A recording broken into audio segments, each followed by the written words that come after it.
여러분, 중국의 소비가 붕괴했다. 그래서 쇼크가 온다. 이 말이 사실일까요? 일단 말입니다. 이 단서를 보면 사실이 될 가능성이 높습니다. 3월에 소매 판매 증가율을 보면 말입니다. 중국에서 마이너스 3.5%예요. 마이너스 3.5%. 야, 굉장히 높죠. 지금까지 말입니다. 중국의 소매 판매가 마이너스로까지 내려간 적은 극히 드뭅니다. 극히 드뭅니다. 그런데 지금 3월에 마이너스 3.5%까지 갔어요.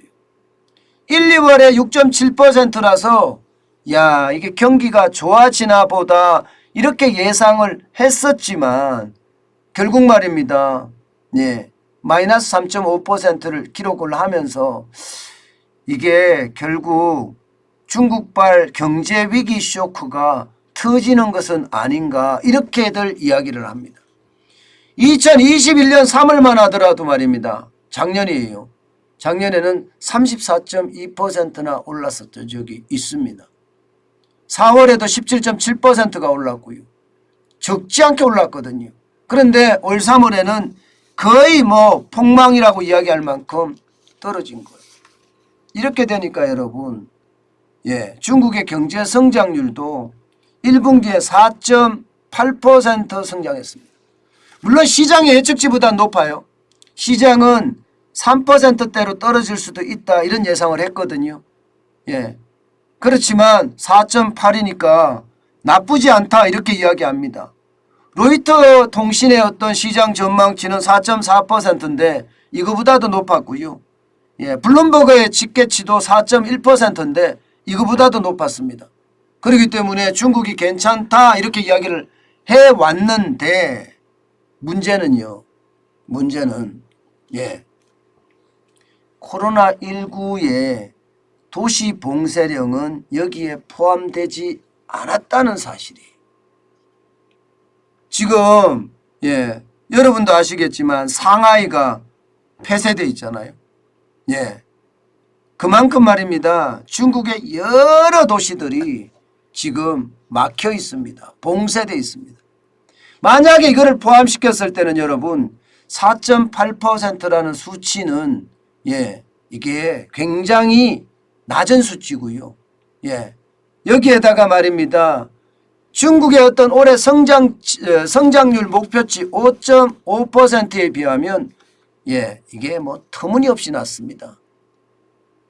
중국은 5.5% 올해 성장을 해야 된다. 전년 대비해서 그죠?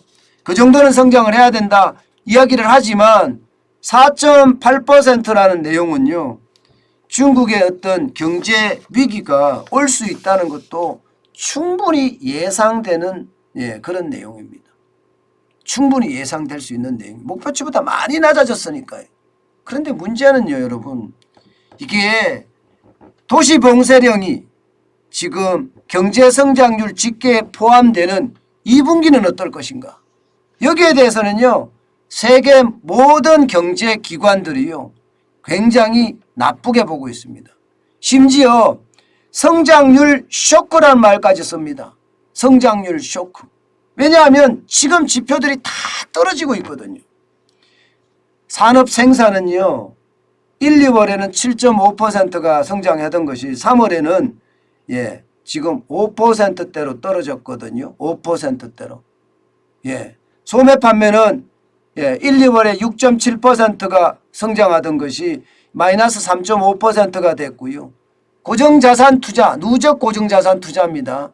이게 1, 2월에는 12.2%였어요. 지금 9.3%로 줄어들었습니다. 투자를 안 한다는 거잖아요. 여기다가 실업률은 오히려 늘었습니다. 1, 2월에는 5.5%에서 3월에는 5.8%까지 늘었습니다. 이것을 보면요. 중국의 상황이 어려워진다는 이야기예요. 지표를 봤을 때 계속 어려워진다는 이야기예요. 이렇게 어려워졌을 때 여러분 시장은 어떻게 될까요? 아마도 충격이 올 수밖에 없다. 이런 이야기를 할 수밖에 없어요. 더 큰 문제는 여러분, 지금 중국의 도시들이 더 많이 봉쇄되고 있다는 사실이에요.